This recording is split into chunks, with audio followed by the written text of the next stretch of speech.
जय हिंद बच्चों, कैसे हैं आप सभी। उम्मीद करता हूँ आप सभी अच्छे होंगे। प्यारे बच्चों, आज हम स्टार्ट करने वाले हैं 9th क्लास की साइंस। 9th क्लास की साइंस की आज हमारी पहली क्लास होने वाली है। 9th क्लास की साइंस की आज हमारी पहली क्लास होने वाली है। आज की क्लास में हम हर एक टॉपिक बिल्कुल अच्छे से क्लियर करने वाले हैं, तो कॉपी और पेन लेकर बैठिएगा। तो सबसे पहले हम स्टार्ट करेंगे केमिस्ट्री। क्या करेंगे? 9th क्लास की केमिस्ट्री का पहला चैप्टर है प्यारे बच्चों, पदार्थ का वर्गीकरण। पदार्थों का वर्गीकरण। तो पदार्थ होते क्या हैं, पदार्थ क्या है। पदार्थ का वर्गीकरण पढ़ने से पहले हमें पदार्थ के बारे में जानना होगा, यानी कि पदार्थ इंग्लिश में मैटर बोलते हैं। मैटर क्या होता है? ठीक, ये वाला मैटर लड़ाई वाला मैटर नहीं है, ये मैटर है पदार्थ वाला। ठीक है, मैटर क्या है। तो बिना कोई देरी करते हुए चलते हैं अपने टॉपिक की ओर। तो हमारा सबसे पहला टॉपिक होने वाला पदार्थ। पदार्थ के बारे में जानेंगे। प्यारे बच्चों, पदार्थ हम इस तरह समझ सकते हैं कि हमारे आसपास जितनी भी वस्तुएं हैं ना, सभी पदार्थ हैं। सभी क्या है? पदार्थ होती हैं। हमारे आसपास जितनी भी वस्तुएं हैं सभी ही पदार्थ है। क्यों? क्योंकि पदार्थ की हम डेफिनेशन बोल सकते हैं कि पदार्थ वे वस्तुएं होती हैं, या पदार्थ वो है जिसके पास कोई भार हो, भार यानी मास हो, जिसका कोई आकार हो, जिसका कोई क्या हो? आकार हो। ठीक है, या जिसे हम महसूस यानी फील कर सकते हो। पहले क्या बताया मैंने आपको? पहला बताया कि पदार्थ वो वस्तु है जिसमें कोई आकार हो, दूसरा बताया जिसका कोई भार हो, तीसरा बताया जिसे महसूस कर सकते हैं। क्या कहलाता है? पदार्थ। सिंपल भाषा में हम बोल सकते हैं कि जो वस्तु स्थान घेरती है, जो वस्तु क्या करती है? स्थान घेरती है, क्या कहलाती है? पदार्थ। क्या कहलाएगी? आपका पदार्थ। तो वे वस्तुएं जो स्थान घेरेगी पदार्थ कहलाएगी। वरना सिंपल से याद रखना, जो जिस वस्तु में आकार होता है यानी शेप होगी, साइज होगा, महसूस कर सकते हैं, फील कर सकते हैं, या जिसमें भार होगा। तीन टॉपिक में आकार, भार और महसूस। ठीक है, क्या बताया मैंने बताया आपको, वे वस्तुएं जिसमें कोई आकार होगा, भार होगा, ऐसे क्या कर सकते हैं? महसूस कर सकते हैं। क्या कहलाएगा? हमारा पदार्थ यानी मैटर। ठीक है, एक बात बताइए, आप अपने पास एक ऐसी वस्तु ढूंढिए, कोई भी एक वस्तु जिसका कोई आकार है या आकार तो है लेकिन उसमें भार नहीं है, कोई भी वस्तु। या एक काम कीजिए, आप ऐसी वस्तु ढूंढिए जिसके पास भार तो है यानी वजन तो है, उसके अंदर वेट तो है उसका, लेकिन आकार नहीं है। सबसे पहला क्वेश्चन आएगा हवा, लेकिन उसे महसूस तो कर सकते हो आप। ठीक है, उसे महसूस तो कर सकते हो, लेकिन अगर एक हवा इकट्ठी कर दोगे, एयर इकट्ठी करते हो, तो कुछ ना कुछ वजन तो इसका भी निकल कर आएगा ही आएगा मेरे प्यारे बच्चों। क्या आएगा? उसके वजन कोई ना कोई तो निकल के आना ही आना है। तो कोई भी एक चीज ऐसी बता दो मुझे जिसके पास ना तो भार है, ना उसका कोई आकार है, ना ही उसका कोई, ना उसे आप महसूस कर सकते हो। ये मार्कर देख रहे हो?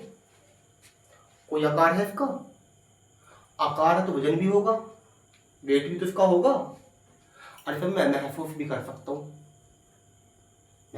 सकता हूं। या मेरे पास ये डस्टर रखा है, डस्टर कोई आकार तो होता है, आकार तो है, बिल्कुल है। ठीक है, कोई वजन तो होगा, भार तो होगा, वेट तो होगा इसका, बिल्कुल होगा। ठीक है, अगर तीनों इस कंडीशन में आकार, भार या फील यानी महसूस करना, तीनों में से अगर एक चीज भी आपको मिल रही है तो पदार्थ है। तीनों में से कोई भी एक चीज। ठीक है, आकार, भार और महसूस, आकार, भार और महसूस, तीन चीज देखनी है हमें। तो मैंने आपसे क्वेश्चन पूछा था, मुझे कोई भी एक वस्तु ऐसी बता दीजिए जिसे आप न तो फील करते हो, न महसूस नहीं करते थे बिल्कुल भी, या जिसका कोई वजन नहीं है, भार नहीं है, या उसका कोई आकार नहीं है। कोई भी एक वस्तु बताइए, कोई हो तो। कोई नहीं मिलने वाली, क्योंकि जिस वस्तु में कोई आकार हो है, जिस वस्तु का आकार है तो उसका भार भी है, जिस वस्तु का आकार होगा उसका भार भी होगा, या ऐसा बोल सकते हो जिसका भार होगा उसका आकार भी होगा। जिस वस्तु का भार होगा उसका क्या होगा, आकार भी होगा ही होगा। ठीक है, अपने का हवा, बिल्कुल बिल्कुल हवा आप महसूस तो करोगे, भार आकार नहीं है तो भार तो होगा। भार जो नहीं पसंद आपकी तरह मैंने मान लिया, सोच लिया भार नहीं है उसके अंदर, लेकिन फील तो कर रहे हो। क्यों? गर्मी पड़ रही है, ठंडी ठंडी हवा चाहिए, ठंडी हवा आ रही है, गर्म हवा आ रही है, क्या है ये? फील करके तो बता रहे हो। जब आपको फील हो रही है एयर, जब आपको फील हो रही है हवा, तो क्या है वो, महसूस तो कर रहे हो आप उस चीज को। मैं तो आपको ये बता रहा हूँ। तो पदार्थ आपकी वो वस्तु है जिसके पास भार होगा, आकार होगा और जिसे हम महसूस कर सकते हैं। और नॉर्मल डेफिनेशन आपकी है ही, वे वस्तु जो स्थान घेरती हैं क्या कहलाएगी आपकी, क्या कहलाएगी आपकी, पदार्थ या मैटर कहलाएगा। ठीक है, ये मार्कर है, हाथ पर रखो, स्थान तो घेर रहा होगा, मार्कर डस्टर घेर रहा है ना, चाहे मार्कर की बात कर लो या डस्टर की बात कर लो। डस्टर की बात करूं, अपने हाथ पर रखा, क्या कर रहा है ये, कोई स्थान तो घेर रहा है ना, जिस स्थान पर रखा हुआ है वो उतना स्थान तो घेरेगा जितना इसका आकार है, आकार के अनुसार ही क्या घेरेगा अपना स्थान। अब आकार है तो भार भी होगा, सिंपल सी बात है। क्लियर हो गया? कोई डाउट, कोई परेशानी? 3 चीजें रखनी है पदार्थ के लाभ, आकार, भार और महसूस, बस।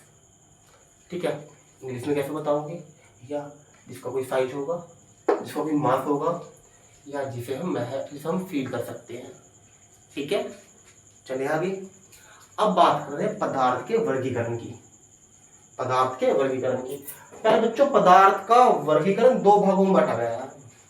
पहला भौतिक गुणों के आधार पर। भौतिक गुण आप ऐसा बोल सकते हो कि जिन्हें आप देखकर नॉर्मली बता सकते हो, जिसमें मैं आपको ज्यादा कोई एक्सपेरिमेंट की जरूरत ना पड़े करने की, डायरेक्टली देख के बता सकते हो ये। ठीक है, तो जैसे कि मैं मोटी मोटी बात करूं आपकी, भौतिक गुणों के आधार पर पदार्थ को 3 भागों में दो भागों 3 भागों में बांटा गया है। कितने भागों में? 3। पता होगा आपको, पढ़ा है छोटी क्लास में। पहला ठोस, किसके आधार पर? ही भौतिक अवस्था के आधार पर। भौतिक अवस्था के आधार पर फिजिकल कंडीशन के अनुसार 3 पार्टों में बांटा। पहला ठोस यानी कि सॉलिड, दूसरा द्रव यानी कि आपका लिक्विड, तीसरा है आपका गैस।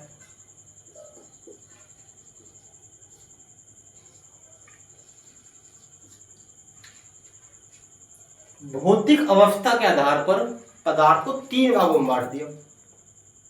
पहला ठोस, दूसरा द्रव, तीसरा गैस।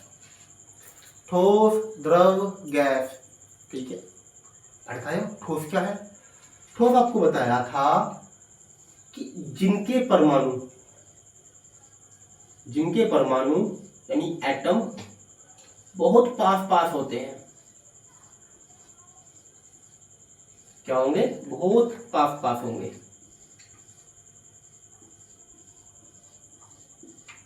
पास पास क्यों होते हैं ये भी क्लियर कराऊंगा मैं आपको। पहले छोटी छोटी बात जान लें इसकी।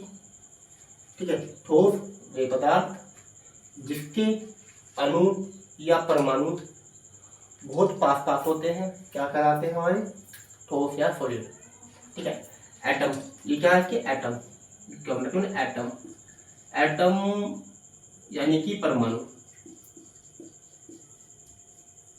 ठीक है, लिक्विड के जो परमाणु होंगे वो कुछ दूरी पर होंगे, उनमें थोड़ा गैप होगा।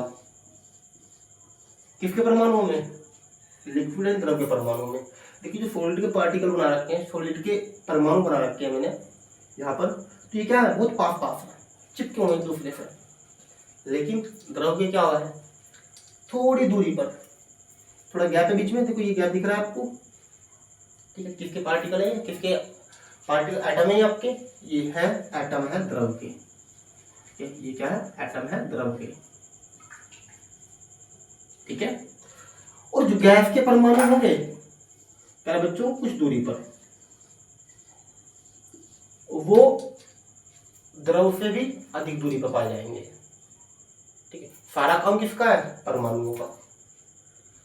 जो बिल्कुल पास पास होंगे, चिपके हुए इस तरह से, क्या होगा, ठोस। तो थोड़ी दूरी पर होंगे, बहुत ही थोड़ी दूरी पर, क्या कहलाएगा आपका, द्रव। और जो सबसे ज्यादा दूरी पर होंगे क्या कहलाएगा, गैस। ठीक है, क्लियर। या हम ऐसा बोल सकते हैं, देखिए अब ठोस है क्या, क्या ठोस आपके पास क्या हो गया, मार्कर ठोस है, डस्टर ठोस है, आपके पास चारों तरफ क्या है, दीवार ठोस है, ये बोर्ड व्हाइट बोर्ड ठोस है, दीवार ईंट पत्थर सब क्या है, ठोस है, सॉलिड है। लिक्विड क्या है, लिक्विड आपका वाटर हो गया, यानी पानी हो, जल हो गया, और डीजल हो गया, पेट्रोल हो गया, दूध हो गया, जूस हो गया, सब किस फॉर्म में है, लिक्विड फॉर्म में। ठीक है, और गैस क्या है, बताइए गैस क्या है, hydrogen helium, hydrogen helium phosphorus carbon dioxide, ये सब क्या है, गैस ही तो। ऑक्सीजन भी तो गैस ही है, तो ये क्या है आपका, गैस के उदाहरण हो गए। किसके हो, गैस के उदाहरण हो गए। ठीक है, अभी जब हमने पदार्थ की परिभाषा समझी थी, पदार्थ की परिभाषा हमने बताया था आकार, भार, महसूस। ठीक है, जिनमें तीनों चीज होंगी।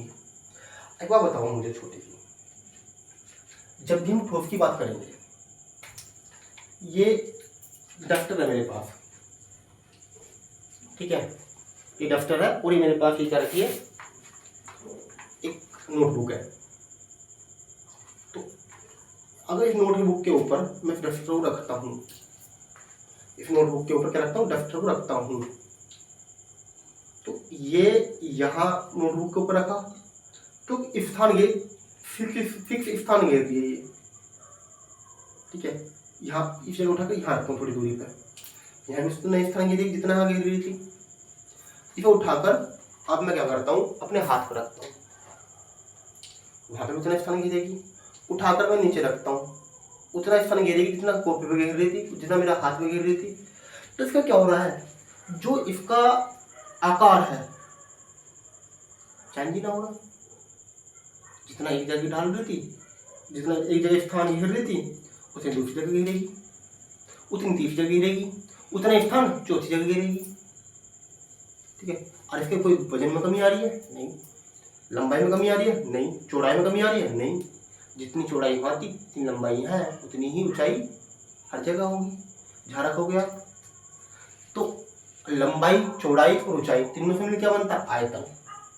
आयतन में कोई फर्क नहीं आ रहा, यानी वॉल्यूम में कोई फर्क नहीं, वॉल्यूम में कोई फर्क नहीं है, इसके आकार में कोई फर्क नहीं है। तो हम ऐसा बोल सकते हैं, जिसका आकार और वॉल्यूम यानी कि आपका आयतन फिक्स होगा, क्या कहलाएगा, क्या कहलाएगा, ठोस। आकार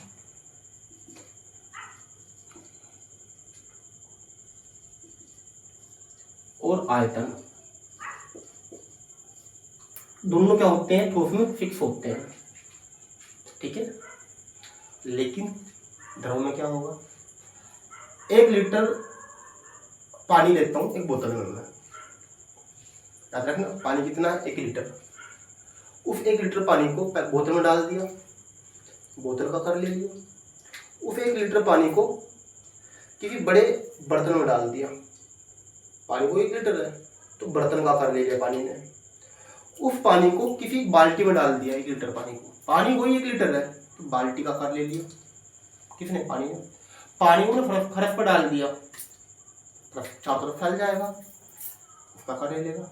पानी वही 1 लीटर है, 1 लीटर ने क्या काम करा, पानी वही 1 लीटर है लेकिन बार बार क्या बदल रहा है, अपने आकार बदल रहा है।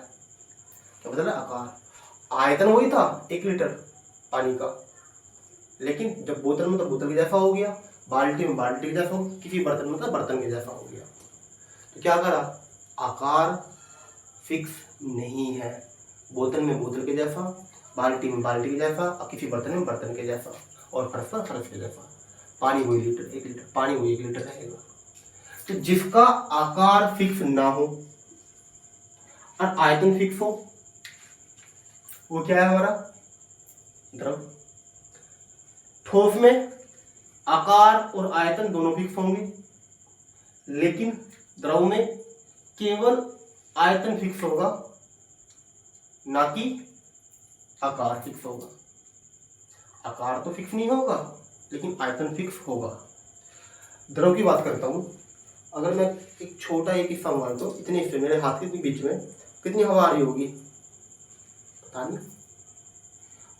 यहाँ कितनी हवा आ रही होगी, पता नहीं। आप अपने चारों तरफ देख लो कितनी हवा आपके हाथों के, दोनों हथेलियों के बीच में आ रही है, दोनों हाथों के बीच में आ रही है, कोई पता नहीं। ऐसा हो सकता है कि मेरे हाथों के बीच में हवा ज्यादा हो, आपके हाथों के बीच में हवा कम हो। कोई साइज है फिक्स है, नहीं है ना। वॉल्यूम फिक्स है, नहीं है ना।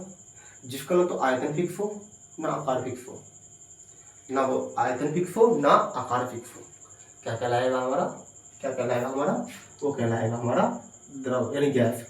ना आकार फिक्स है ना आयतन फिक्स है, ना आकार फिक्स होगा ना आयतन फिक्स होगा, क्या कहलाएगा हमारा गैस। तो वे पदार्थ जिनके अनुपात पास होंगे, क्या है वो, ठोस। इस तरह बोल लो, जिसका आकार और आयतन फिक्स होते हैं, क्या कहलाएगा हमारा ठोस। इस तरह बोल लीजिए आप। या जिसके द्रव, जिसके पार्टिकल ठोस से थोड़ी दूरी पर हो, जिसके परमाणु ठोस के परमाणु से क्या हो, थोड़े से दूर हो, ठीक है, क्या कहलाएगा आपका द्रव। या ऐसा बोल लीजिए, जिसका आकार फिक्स नहीं होगा और आयतन फिक्स होगा, आकार कोई फिक्स नहीं होगा और आयतन क्या होगा, फिक्स होगा, क्या कहलाएगा आपका द्रव यानी लिक्विड। और जिसका ना आयतन फिक्स है ना आकार फिक्स है, ना आकार फिक्स है ना आयतन फिक्स है, क्या कहलाएगा हमारा गैस। क्लियर, कोई डाउट। बिल्कुल मक्खनी सी क्लास दी आपको, फिर भी कोई डाउट हो आप कमेंट करके बता सकते हो। जल्दी मिलता हूं आपको नई वीडियो में, जल्दी क्लास लगने वाली है। हालांकि अब तो पर डे क्लास आपको क्लास मिलने वाली है, ठीक है। तो ये क्लास अगर आपको अच्छी लगे तो अपने दोस्तों तक भी पहुंचाइएगा। मिलता हूं जल्दी ही, धन्यवाद।